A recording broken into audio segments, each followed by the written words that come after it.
Hello and welcome to Other Film Photography.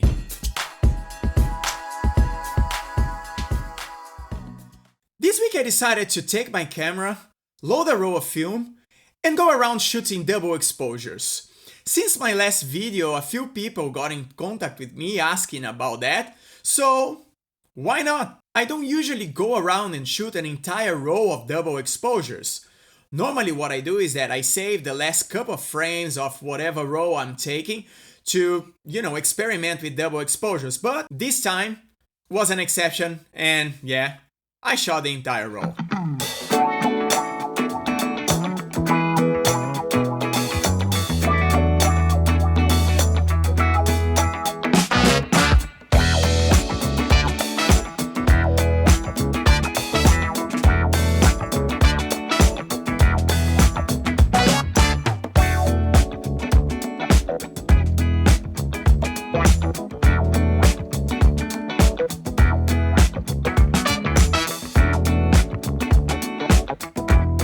First of all, what is double or multiple exposures? It is basically when you shoot two or more pictures on the same frame.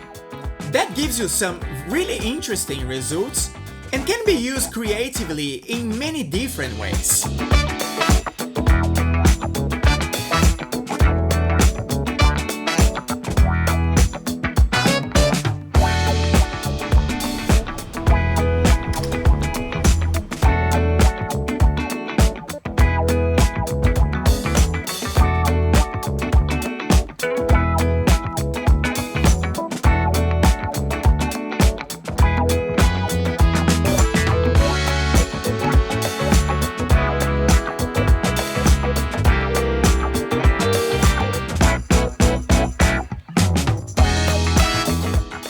Do that in camera. So it's important to check the user manual of your camera online. You can find them very easily on the internet to make sure how you can do that on the easiest way for your camera model. But anyway, either your camera will have some sort of lever where you can switch to the multiple exposure function, or for sure it does have some other way that you can do it. On LSR 35mm cameras, usually if you press the rewinding button on the bottom of the camera and advance the film, it disengages the advancing system and resets the mirror and the shutter, so you can actually do one or more shots on the same frame.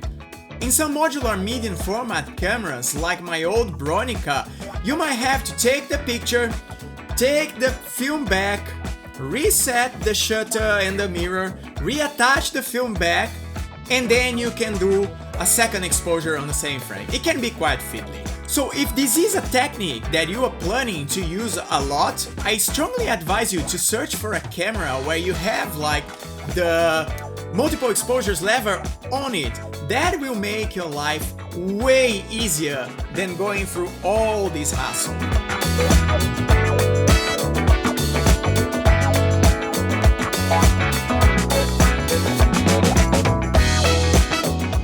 Just like most things in photography, double exposure, multiple exposures, it doesn't have a right or wrong.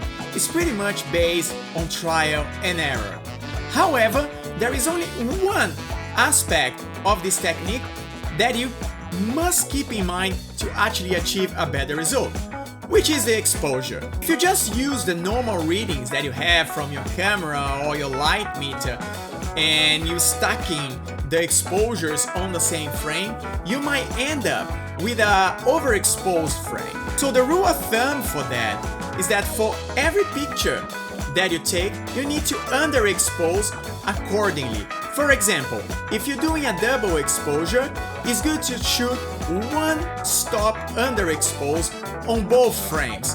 Then when you stack it, it should go to the right exposure that you would have at first place. And the same happens if you're doing with multiple exposures. For example, if you're doing like 4 shots on the same frame, then you would underexpose 2 stops for each frame to make sure that they stack into the right exposure in the end.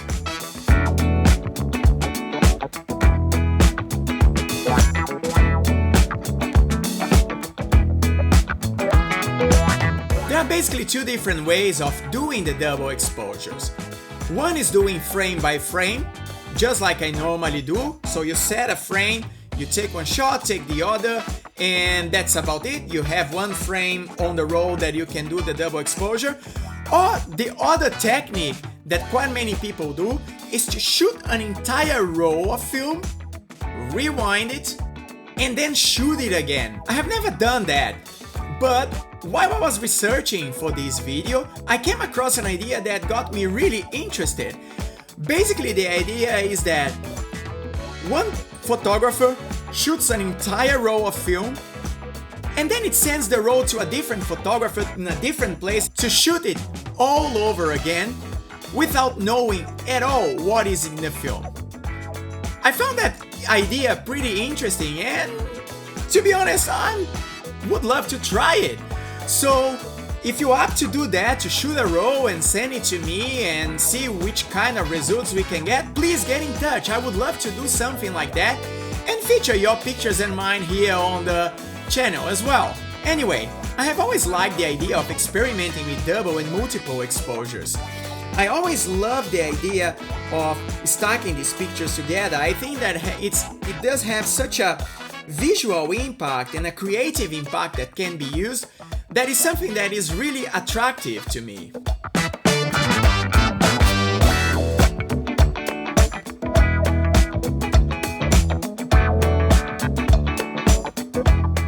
The uncertainty of this technique is what makes me so interested about it. There is no right or wrong, like I said before, and again, it's trial and error. So it's pretty interesting to see what can be achieved, how it can be achieved, and if it was achieved. And if not, what can be done for the next time to be able to get the results and get what you're looking for. So my advice to you is that embrace this uncertainty and enjoy it. You might get it right, you might get it wrong, but the fun is still there.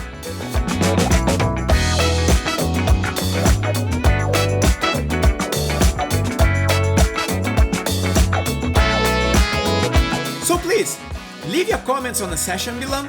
If you're interested to do the field swap, let me know, let's arrange it.